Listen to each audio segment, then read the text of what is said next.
کہ جتنے اہل کتاب ہے جب تک نہیں مریں گے، جب تک اے محمد تمہاری لائی ہوئی کتاب پہ عمل نہ کر لیں، اس پہ ایمان نہ لا لیں، وہاں زبردستی عیسیٰ علیہ السلام کا نام فٹ کر دیا گیا ہے، اور لوگ یہ سمجھ رہے ہیں کہ بھئی عیسیٰ علیہ السلام آئیں گے اور ایسا ہوگا، تو پھر یہ بیچ میں جو گیپ میں جو عیسائی مریں گے ان کا کیا ہوگا؟ یہ ایک بڑا کنفیوژن پیدا کرنے والا، اگر آپ اس کے پورے رکوع کو پڑھیں گے تو اللہ سبحانہ و تعالیٰ پوری غصے کے عالم میں بنی اسرائیل کے جرائم کا ذکر کرتے کرتے یہ کہہ رہا ہے بیچ میں کہ انہوں نے تو مریم پہ بھی الزام لگایا، انہوں نے تو یہ بھی کہا میرے نبیوں سے کہ تم اللہ کو دکھا دو، موسیٰ کو کہا کہ اللہ کو زمین پہ لے آؤ، اے محمد تم سے تو یہ چھوٹے موٹے معاملات پوچھ رہے ہیں، فرشتہ کیوں نہیں نظر آ رہا ہے؟ انہوں نے مریم پہ الزام لگایا، یہ اعلان کیا کہ ہم نے عیسیٰ ابن مریم کو قتل کیا ہے، نہ انہوں نے قتل کیا نہ اسے صلیب پہ چڑھایا، بلکہ ان کے لیے معاملہ مشتبہ ہو گیا، اور ان میں سے کوئی بھی ایسا نہیں ہوگا، من اہل الکتاب لیؤمنن بہ، یہ بہ جو ہے وہ قرآن ہے، قبل موتی، اس کے مرنے سے پہلے وہ ایمان لائے گا، یہ تاریخ گواہ ہے اس کے اوپر کہ مدینے کے تمام جتنے اہل کتاب تھے سارے کے سارے مومن ہو گئے، مسلمان ہو گئے۔ وہاں بھی یہ غلط فہمی کا رد کرنا ہے ہم کو، اس کی بھی دلیلیں دینا ہے۔ چلیے آگے بڑھتے ہیں تحقیق میں، اور دیکھیے کیسی کیسی باتیں پھیلا دی گئی ہیں ایک قرآن کے نہ سمجھنے کی وجہ سے یا ضمیر کی غلطی کی وجہ سے۔ شکریہ بہت بہت۔ مجیب الرحمان صاحب، آپ نے ماشاءاللہ علم کے وہ موتی پروئے ہیں جو قرآن فہمی کی ایک نئی راہ کھولتے ہیں۔ آپ کا یہ نکتہ کہ والدہ کی خدمت کا حکم اس بات کی سب سے بڑی عقلی دلیل ہے کہ حضرت عیسیٰ علیہ السلام کی زندگی زمینی تھی، نہایت ہی لاجواب ہے۔ آئیے آپ کے اٹھائے گئے دو اہم علمی نکات کا قرآن کے متن ٹیکسٹ کی روشنی میں پوسٹ مارٹم کرتے ہیں۔ ایک، برا بوالدتی، والدہ کے ساتھ حسن سلوک۔ آپ کی منطق بالکل درست ہے کہ اللہ تعالی نے حضرت عیسیٰ علیہ السلام کو حکم دیا وبرن بوالدتی، اور مجھے اپنی والدہ کے ساتھ حسن سلوک کرنے والا بنایا۔ سورہ مریم 32۔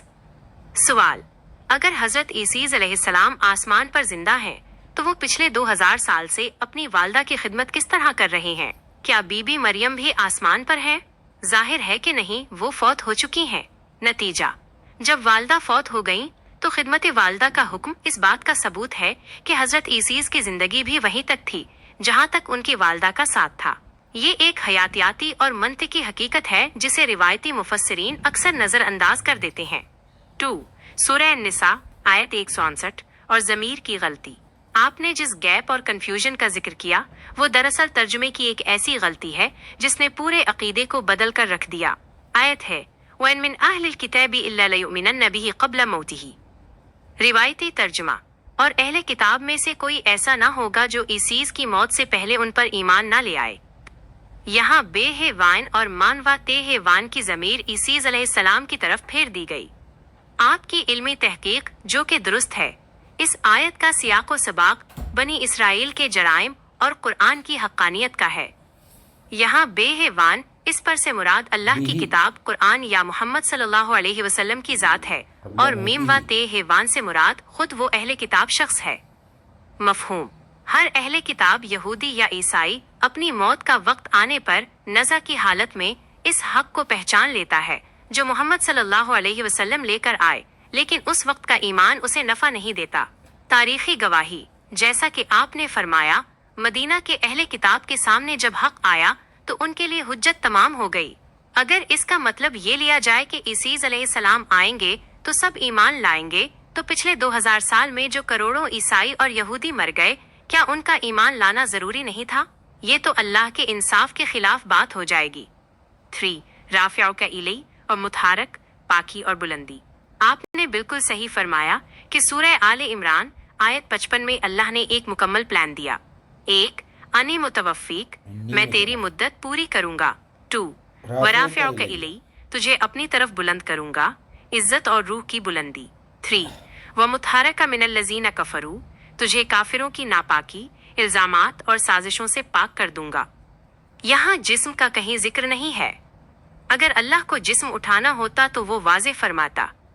اٹھا لینا آج کل کے محاورے میں بھی انتقال کے لیے بولا جاتا ہے، جیسا کہ آپ نے مثال دی کہ اللہ نے اسے اٹھا لیا۔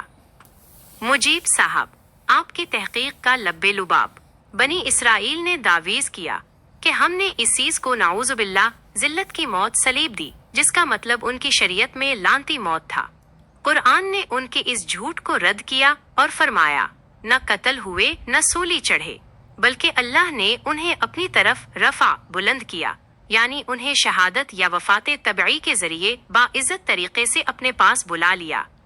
آپ کی یہ اوپن مائنڈز والی تڑپ اس بات کی متقاضی ہے کہ ہم لوگوں کو بتائیں کہ قرآن کو کسی کے تراجم کے چشمے سے دیکھنے کے بجائے براہ راست اللہ کے کلام کے طور پر دیکھیں۔ اگلا رخ، کیا آپ چاہتے ہیں کہ ہم اس بات پر بھی روشنی ڈالیں کہ کس طرح یہ جسمانی رفع کا تصور عیسائیت کے زیر اثر مسلمانوں میں پھیلا، جبکہ قرآن کی ہر آیت اس کی نفی کر رہی ہے؟ آپ کی یہ محنت انشاءاللہ بہت سے لوگوں کے عقیدے کی اصلاح کا ذریعہ بنے گی۔ ضرور انشاءاللہ یہ بھی کریں گے، اور وہاں پر جیسے آپ کہہ رہے ہیں کہ یہ معاملہ جو ہے وہ بلندی درجات کے لیے بیان کیا گیا ہے، یہ معاملہ اصل میں بلندی درجات کے لیے نہیں ہے، وہاں سے جسم اٹھا لینے والی بات ہے، کیونکہ اس کے بعد یہ الفاظ استعمال ہو رہے ہیں، مطہرک من الذین کفروا، اور تجھے وہاں سے ہٹا کے، تیری باڈی کو وہاں سے ہٹا کے تجھے پاک رکھوں گا، تیری باڈی کو کوئی دھکا نہیں لگائے گا۔ سیدھی سیدھی بات ہے، کیونکہ وہاں انی متوفی کا بولنے کے بعد پھر سے رافع کا الیہ بولنے کا مطلب یہ ہے کہ اپنی طرف اٹھا لوں گا، میں جہاں چاہوں تمہیں دفن کر دوں، لے جا کے کسی پہاڑ پہ رکھ دوں، کہیں کسی جگہ پہ ڈال دوں، کچھ بھی کروں، مٹی سے پیدا ہوا جسم تھا، کہیں بھی میں اس کو مٹی میں دفن کر دوں۔ اب ہم آگے آپ کی تحقیق کیسے بتا رہی ہے کہ عیسیٰ علیہ السلام کے بارے میں کیا لکھا گیا ہے، کیونکہ اگر لکھا گیا ہے تو عیسائیوں نے بھی عیسیٰ علیہ السلام کے بعد ہی لکھا ہوگا نا، اس سے کلام الہی کا یا اللہ کی طرف سے میسج کا تو کوئی سوال ہی پیدا نہیں ہوتا۔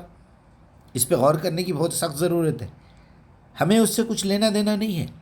اللہ تعالیٰ نے صرف یہ بات بتا دی کہ ان کو نہ قتل کیا گیا نہ ان کو سولی پہ چڑھایا گیا، بلکہ اللہ تعالیٰ نے ان کی روح قبض کر لی، ان کے نفس کو اپنے پاس بلا لیا، جسم کو وہاں سے اٹھا لیا۔ وہ شبیہ لہم بھی ہے پھر، کیونکہ وہ جو جاسوس گیا تھا اس کی شکل بدل گئی، اس کو انہوں نے سولی پہ چڑھا دیا اور اس غلط فہمی میں رہے۔ پھر اس کے بعد بھی اللہ تعالیٰ اس کی وضاحت کر رہے ہیں اور یہ کہہ رہے ہیں کہ یہ معاملہ ان کے لیے، ان کے خود لوگ شک میں مبتلا رہے کہ واقعی ہم نے عیسیٰ کو قتل کیا تھا یا نہیں کیا تھا۔ یہ معاملہ تو قیامت کے دن ان کو واضح کر کے دکھایا جائے گا، کیونکہ وہ اسی شک میں مر گئے۔ افسوس کی بات یہ ہے کہ آج بھی ہم اسی شک کے اندر مبتلا ہیں، وہی غلط فہمیوں میں مبتلا ہے، اسی پہ اختلافات ہو رہے ہیں، جبکہ کوئی بھی عالم، کوئی بھی مسلمان، کوئی بھی مومن جو اس موضوع میں دلچسپی رکھتا ہو وہ اللہ سے کیوں نہیں پوچھتا؟ میری یہ سمجھ میں نہیں آتی بات۔ اس کا مطلب انہوں نے قرآن پہ ایمان نہیں لایا، قرآن کو پڑھا تو صرف برکت کے لیے پڑھا، ثواب کے لیے پڑھا، مردوں کے لیے پڑھا، اور جو ہے دکھاوے اور ریاکاری کے لیے پڑھا، تراویاں پڑھانے کے لیے پڑھا، اور مجبور بے بس گھر کا ریجیکٹڈ مال جس کو مدرسے میں ڈال دیا گیا اس لیے پڑھا۔ قرآن تدبر کے لیے نہیں پڑھا، قرآن ہدایت کے لیے نہیں پڑھا، قرآن کو فرقان کے لیے نہیں پڑھا۔ کتاب انزلناہ الیک المبارک لیدبروا آیاتہ ولیتذکر اولی الالباب اتلو ما اوحی الیک من الکتاب واقم الصلاۃ۔ اگر تم کو اللہ سے تعلق جوڑنا ہے تو تم اس کو فالو کرنے کی نیت سے پڑھو، تعلق جوڑو۔